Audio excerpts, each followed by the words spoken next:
Bom dia, bom dia, bom dia, família! Que domingo incrível! Feliz ano novo!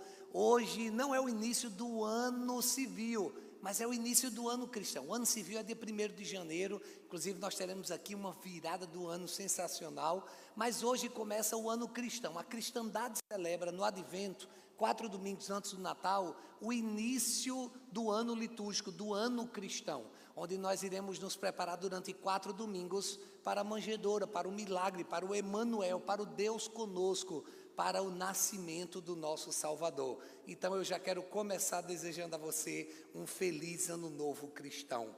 Nós hoje iniciaremos então nesse novo ano, uma nova série de mensagens intitulada Preparando o Coração para o Natal. Sim, o Natal não é apenas um peru, um arroz que insiste em botar passas e uma farofa deliciosa.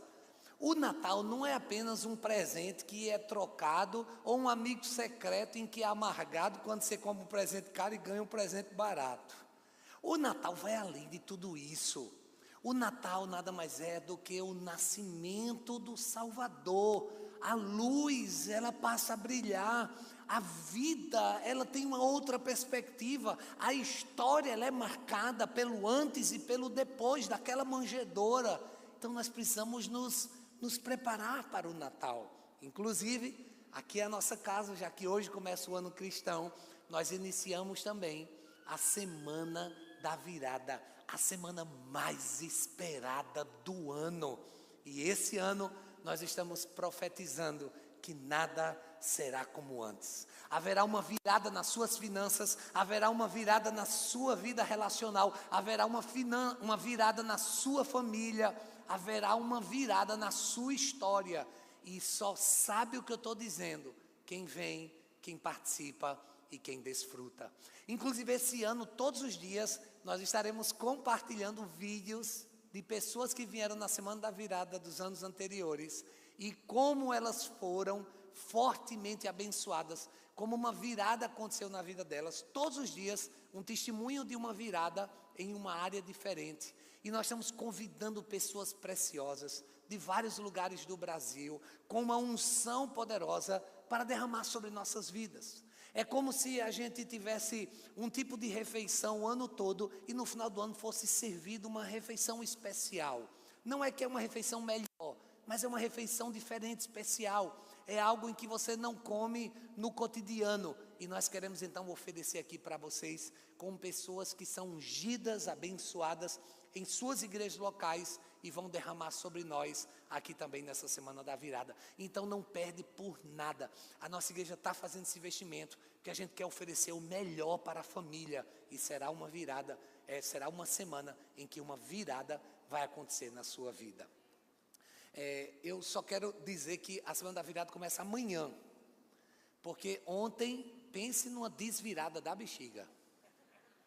Gente, que tristeza aconteceu ontem.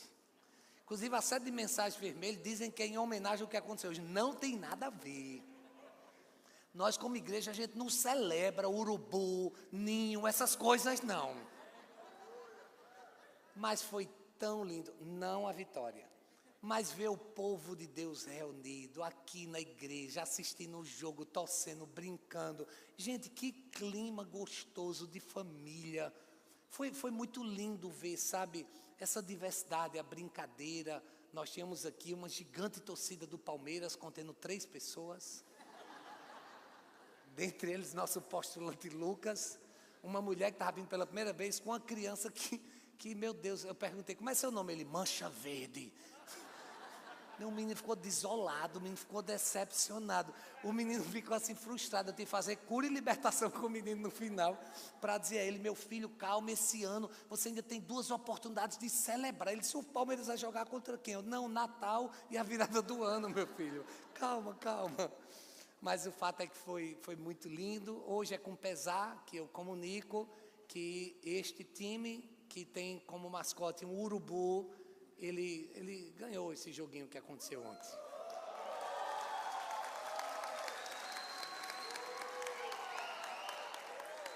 Agora isso é uma afronta vir receber a palavra de Deus usando essa camisa, sem necessidade nenhuma. Só quero declarar, é uma família inteira ali, ainda coloca na coitada da criança que acabou de nascer, um negócio desse, pelo amor de Deus, misericórdia. Mas brincadeiras à parte, gente, vamos embora avançar, porque eu creio que Deus tem muito para a nossa vida. Quem crê, diga amém. Ontem eu fiz um vídeo do pessoal comemorando a vitória do Flamengo, e eu quero ver na semana da virada essa mesma alegria aqui, só que maior, que é para Jesus. Tinha gente com bandeira do Flamengo, eu quero ver pegar a bandeira do Ruá aqui, e vir aqui na frente, do mesmo jeito eu quero ver. Cadê Rodolfo de Júlio? É com você, viu, Rodolfo? Eu quero ver você aqui na semana da virada com o Ruá aqui, ó, com a bandeira de Jesus, tudinho também. Do jeito que foi ontem, Gui, Jazz, a maior alegria do mundo, quero ver para Jesus também. Mas Deus abençoe. Vocês estão percebendo, eu estou amargo mesmo, eu não gostei dessa vitória, isso aí atrapalhou totalmente. Mas enfim, página que vira. Gente, o advento, ele tem muitos símbolos, eu acho muito lindo, e o mais importante deles é a vela branca, é a manjedoura, é Jesus nascendo. Mas nós temos de uma forma muito lúdica e pedagógica, em todas as igrejas cristãs do mundo, nós temos uma coroa contendo 5 velas. São 4 velas e uma ao centro. E todos os domingos nós acendemos então uma vela para celebrar a preparação, o advento daquele que nascerá.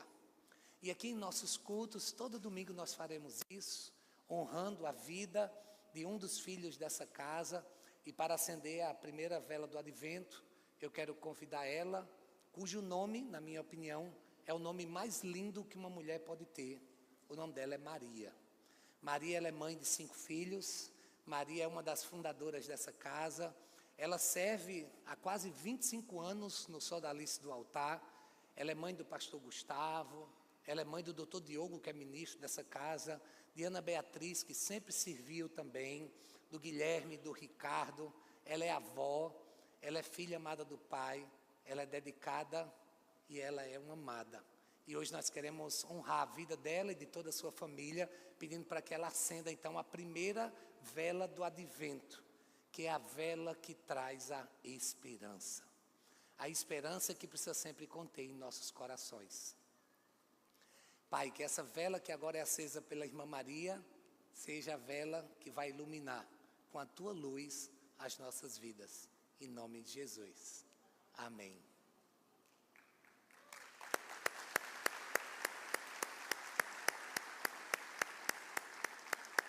Glória a Deus. Obrigado, irmã Maria. Acho que ela queimou o dedinho, a bichinha. Ô, Bia, cuida dela. Vamos providenciar um acendedor mais chique, mais portátil. Esse aí tá para lascar. Ah, tinha aqui? É o quê? É elétrica, a vela é elétrica? Não, mas... depois a gente vê. Glória a Deus. Essas coisas acontecem ao vivo. Para de falar, eu não estou entendendo nada, amor. Eu só entendi isso aqui, ó. Sim, eu te amo também. Bicha linda, gata top das galáxias. Muito bem. Hoje, então, nós vamos começar a primeira mensagem, é esperança, quando os planos mudam. Quem aqui já fez plano na sua vida e de repente tudo mudou? Quem aqui esperava algo sobrenatural e de repente não aconteceu? Ou simplesmente achava que nada ia acontecer e algo sobrenatural aconteceu? É impressionante porque há momentos da nossa vida em que os planos mudam completamente. A gente estuda para passar e o resultado, infelizmente, nem sempre é positivo. A gente espera para se casar e o pedido parece que nunca chega. A gente ora e clama em busca de uma gravidez e parece que a gestação nunca vai chegar. E de repente os planos mudam. A gestação vem, mas de repente é um aborto. Nasce e a gente se frustra. Investe e nem sempre consegue o resultado esperado. O fato é que Natal é um tempo onde nós precisamos nos preparar a termos esperança. Porque sim, os planos podem mudar. E na semana da virada nós temos visto mudar os planos de muitas pessoas. Pessoas que esperavam uma coisa e Deus foi além e trouxe muito mais. Você já teve tudo planejado e de repente a vida virou cabeça para baixo? Eu quero ler para vocês aqui a história de um homem. Na verdade já foi mencionada pela ministra Kaline. E eu quero apenas recitar um versículo, que é o versículo 19 de Mateus capítulo 1. E veja como a vida de José virou cabeça para baixo. O texto diz: José, seu marido, era um homem justo e não queria expô-la à desonra pública. Pretendia anular o casamento secretamente. Como assim? O cara queria anular o casamento por quê? Porque ele queria acabar tudo. Porque simplesmente ele, não tendo ainda dormido com a sua amada, ele ainda não tendo coabitado do verbo dado gás com a mulher, ela de repente chega para ele e diz: José, acho que estou ligeiramente grávida. Então ele diz: como assim? Como é que tu está embuchada se não aconteceu nada entre nós? Se a gente não coisou, se a gente não fez o que tem que fazer, como é que esse bucho aconteceu? José simplesmente teve a cabeça dele assim, ó, virou da noite para o dia. Talvez você no final desse ano esteja justamente com a cabeça assim, porque você acreditava que algo que deveria acontecer, que era da parte do Senhor, parece que o Senhor cruzou os braços, parece que Ele virou as costas. O Deus que deveria abençoar simplesmente separou. O Deus que deveria fazer prosperar, parece que está uma escassez. O Deus que geralmente traz respostas, parece que só tem mais perguntas. Talvez você esteja assim como José, que tinha um plano, se casar com Maria, começar uma família, ter uma vida simples, honrada, mas de repente o inesperado acontece. Maria está grávida e não é dele. Pense no peso dessa notícia. Imagino que as pessoas iriam comentar sua frustração. Mas José nos ensina como se posicionar, mesmo diante da dor, mesmo diante da luta, mesmo diante da adversidade, como ter esperança de que Deus tem algo maior. Como eu posso, diante das lágrimas, crer que o Senhor as enxugará e nos dará de volta uma alegria. É simplesmente lembrando da Bíblia que diz que ainda que o choro dure uma noite, a alegria virá amanhecer. Pai, essa é a tua palavra. E aqui eu estou diante de ti pedindo para que a esperança que Deus nos dá venha renascer em nosso coração. Então que o abrir dos meus lábios e o meditar do meu coração sejam palavras agradáveis na tua presença, tu que és a nossa rocha, o nosso Redentor. Amém. Então a esperança que Deus nos dá renasce quando, em primeiro lugar, escolhemos obedecer mesmo sem entender. Repita comigo: obedecer mesmo sem entender. Mais uma vez, obedecer mesmo sem entender. Deus disse a Abraão: sai da tua terra, da tua parentela e vai para o lugar que eu te mostrarei. Foi o que ele fez? Obedeceu, e por causa disso ele se tornou o pai da fé. O que é que Deus tem dito a você? E por que você está perguntando, questionando? Você quer que Ele desenhe? Você quer que Ele te dê planos? Você quer que Ele faça planilha? Quando Deus manda, você só tem que obedecer. Se Deus disser salta, está na hora de você saltar. Se Deus disser pare, está na hora de você puxar o freio de mão. Se Deus disser que é para você retroagir, então retroaja. Sabe por quê? Porque Deus sabe o que faz. E quando Ele diz, você só precisa obedecer. A obediência faz parte do cristão. E é como um fôlego que nos faz nos movimentar para que algo realmente aconteça. Obedecer. Oração e Bíblia, diário do cristão. As pessoas que não obedecem é porque não têm vida de oração e de Bíblia diariamente como um cristão. As pessoas que obedecem são aquelas que vão para a palavra. São aquelas que oram. São aquelas que entendem. Obedecer sem entender é um ato de fé que declara confiança no caráter de Deus e sabe que Ele tem o melhor para nós. Quem crê, diga amém. Então, se você crê, por que a desobediência? Por que cruzar os braços? Por que virar as costas? Por que dizer não? Por que se recusarem, dar esse passo? Esperança começa quando damos espaço para ouvir a voz de Deus. E ainda que eu não goste, ainda que eu me sinta desconfortável, ainda que seja algo inconveniente aos meus olhos, não é sobre conveniência, é sobre obediência. Ouvir o Senhor, primeiro nos livra de um impulso, traz clareza diante das incertezas e alinha a nossa caminhada. Veja o versículo 20.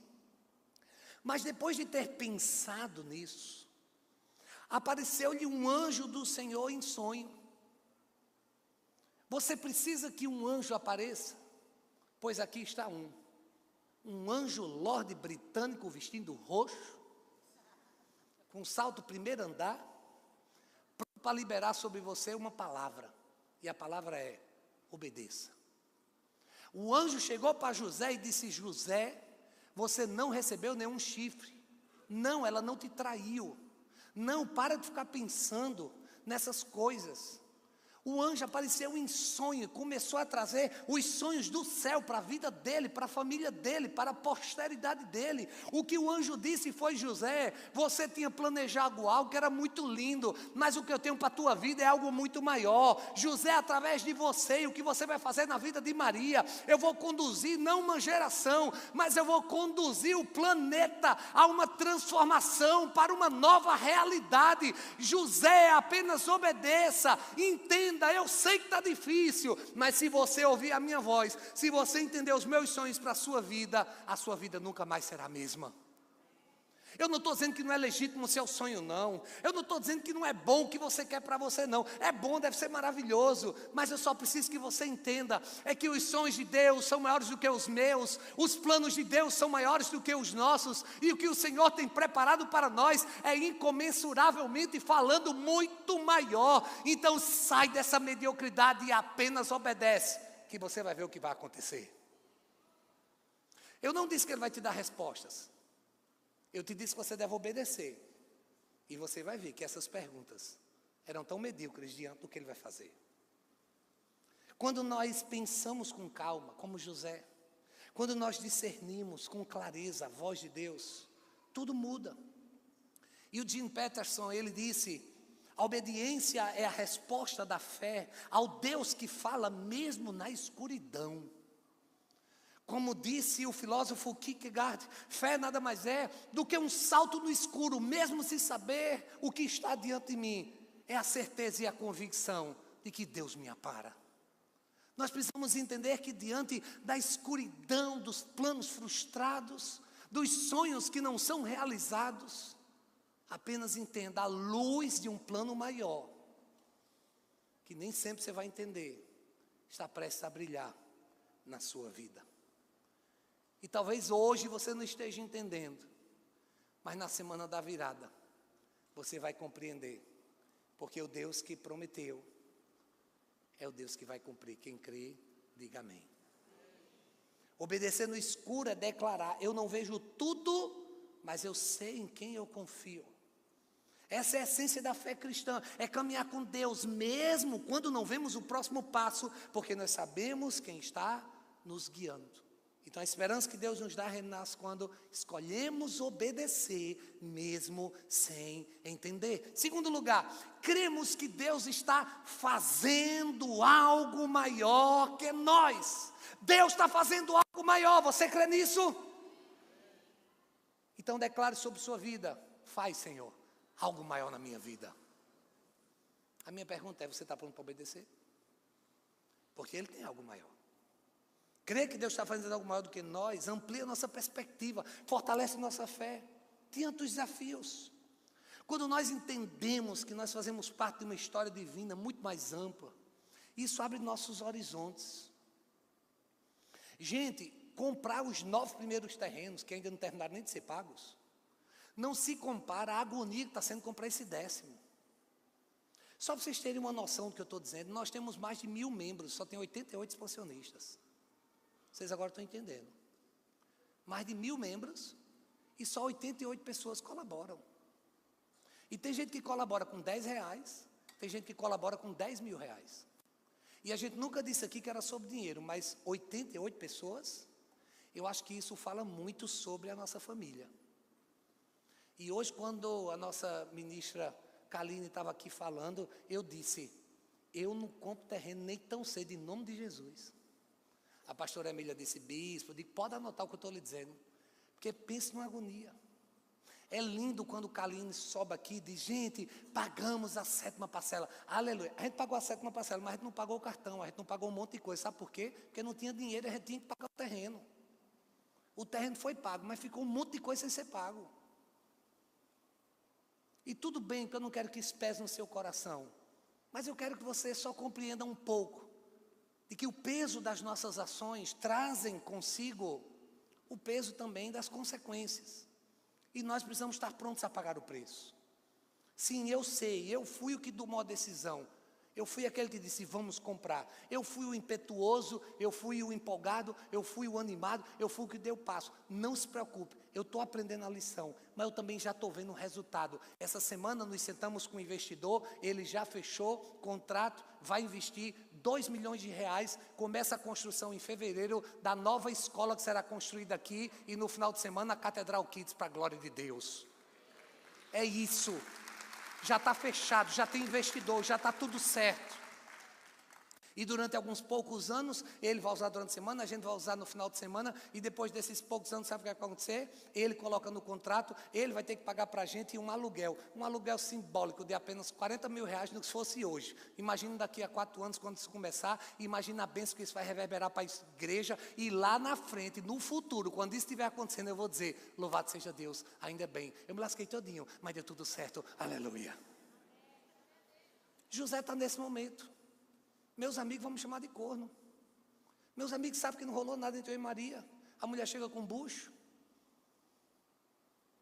José estava dessa forma. Mas ele, através de um sonho recebido do anjo, ele estava pronto para discernir e obedecer.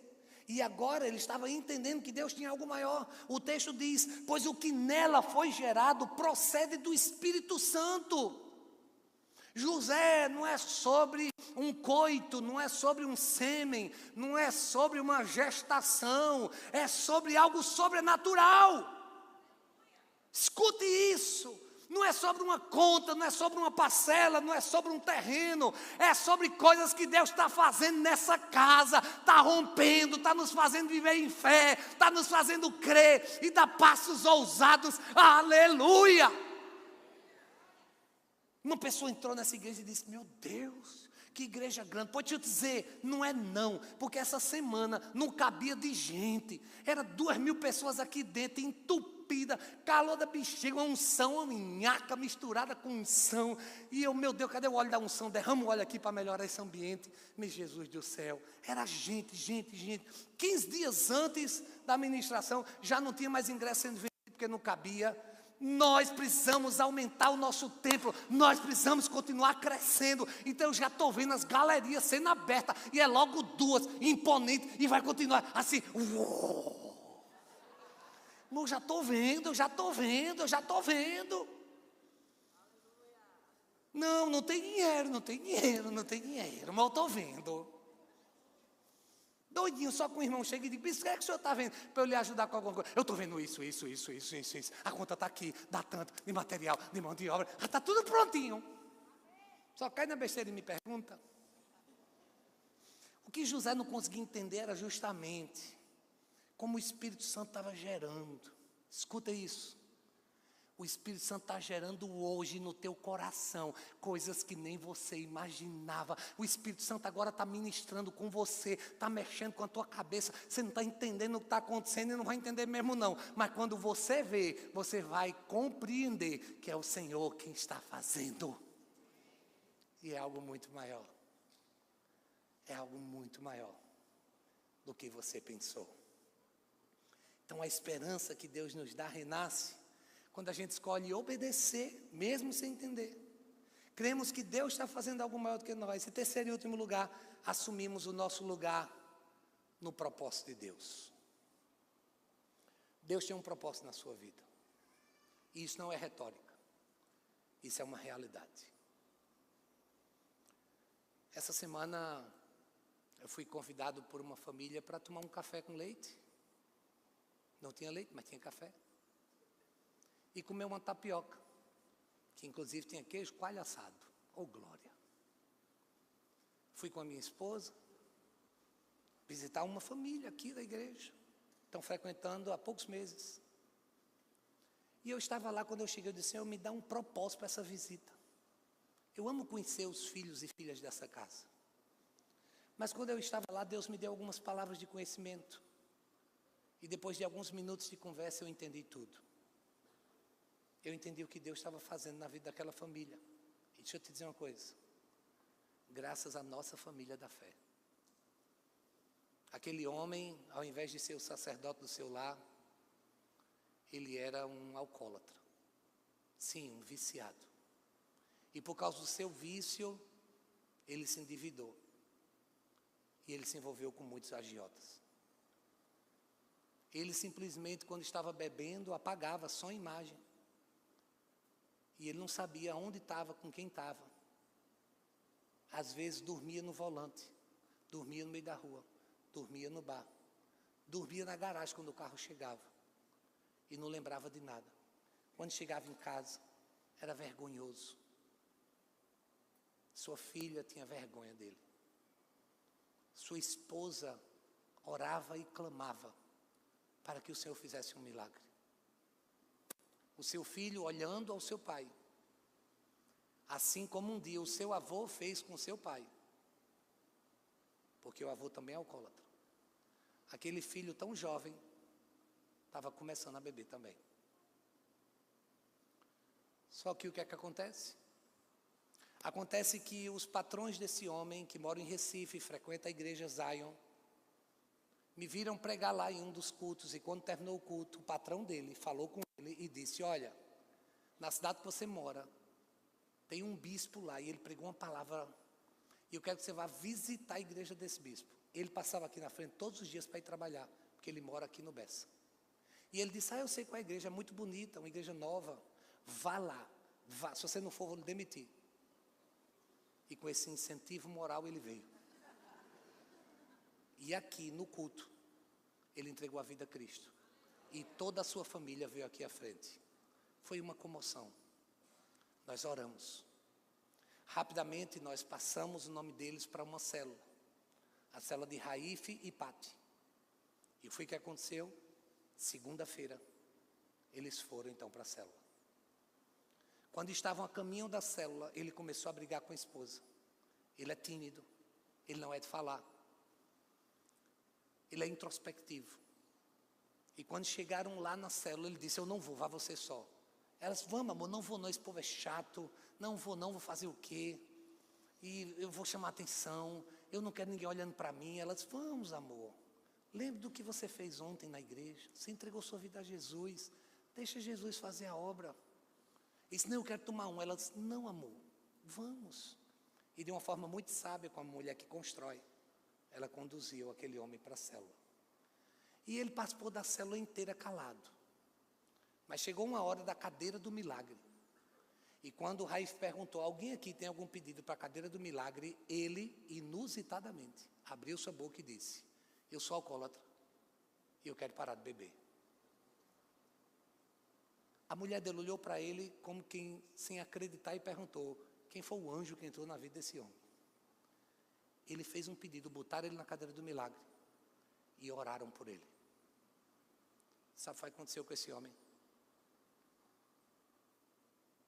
Esse homem parou de beber e desde então nunca mais botou um gole de álcool na boca sequer. Família restaurada, casamento abençoado, um lar edificado. Queridos, é sobre nós cumprirmos com o nosso propósito. Eu soube isso no dia de pagar a prestação do terreno.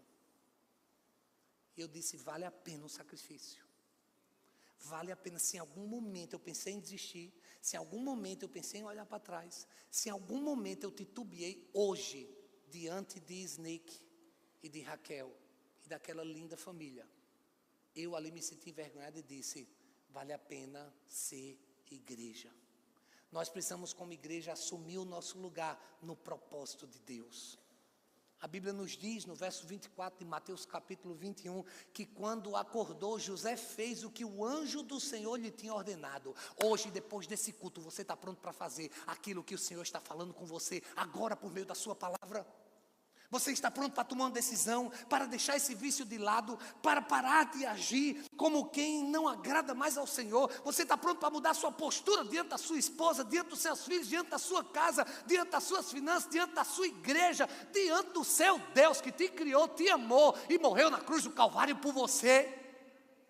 Está na hora de você acordar e fazer conforme está sendo lhe ordenado. John Stott, ele disse: a verdadeira grandeza está em servir com fidelidade a missão que Deus nos dá. Você já entendeu qual é a missão que Deus tem para você? Eu quero encerrar essa mensagem conduzindo você agora a se colocar diante de José. E você começar a fazer uma rápida checagem sobre obediência mesmo quando você não entende.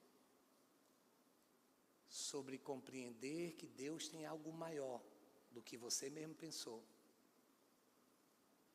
E de você abraçar o propósito dele para a sua vida. Nós servimos não para sermos vistos, mas porque nós fomos chamados. Deus hoje está chamando você. Então abrace a missão com humildade. Ouça a voz dele dizendo: eis que estou à porta e bato.